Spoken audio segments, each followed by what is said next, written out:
like this, riches. All you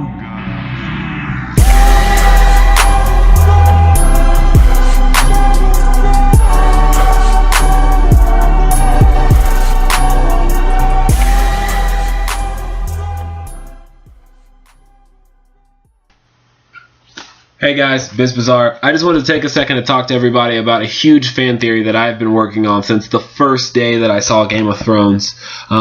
Really, since that moment, I've had this huge theory that Jon is secretly a Targaryen prince, but he cannot claim his throne due to the fact of Ned did not tell him, or anybody else, I believe, before he died, that Jon is a Stark. Or, I mean, not that he's a Stark, but he's also a Stark and a Targaryen. I think that he kept it to himself, and then when he was beheaded, there was no one to tell because he was dead. So, I have a huge fan theory, and I don't have all the evidence to support it yet, but in the later videos, I will be bringing it. I think that how this show is going to go is that Drogon, Daenerys' prize favorite, biggest, baddest dragon, is looking for Jon.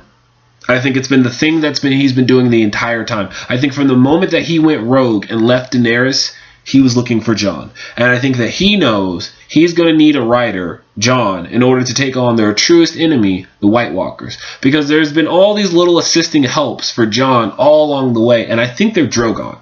One of the first things that really made me think about this was the dragon glass that they randomly find on the other side of the wall. That dragon glass should have never been there. The dragons accordingly had been gone for years. So how you found dragon glass out there is just mesmerizing to me. The other key thing that makes me really believe that Drogon is looking for Jon is the fact that they say that only Targaryens technically can ride the dragons. They're the only ones who can control them and things of that nature. I think that in the later seasons we're going to see Snow die. Jon's going to go to a more darker place, losing one of his closest friends and the only person outside of Sam who's really never betrayed him.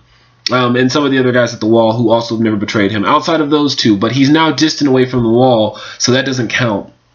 I think once Snow dies, that's when Drogon's going to make himself known to Jon. And I think from that moment forward, Drogon's going to take him to meet Daenerys, and they're going to realize that they're both related. And I think it's also going to happen by Jon probably being set on fire.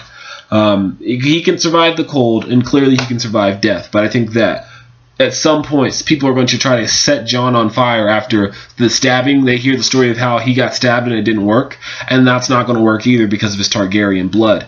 I think that'll be the moment where Daenerys realizes that he's a relative of hers, and then they decide that they're not going to go to war with one another in order to claim the throne because they're family. Instead, they're going to focus their efforts on the White Walkers because Jon's trying to inform her that that's their biggest threat. I think that because Jon was the first one to find out, he'll be the best and most likely one to be able to lead him.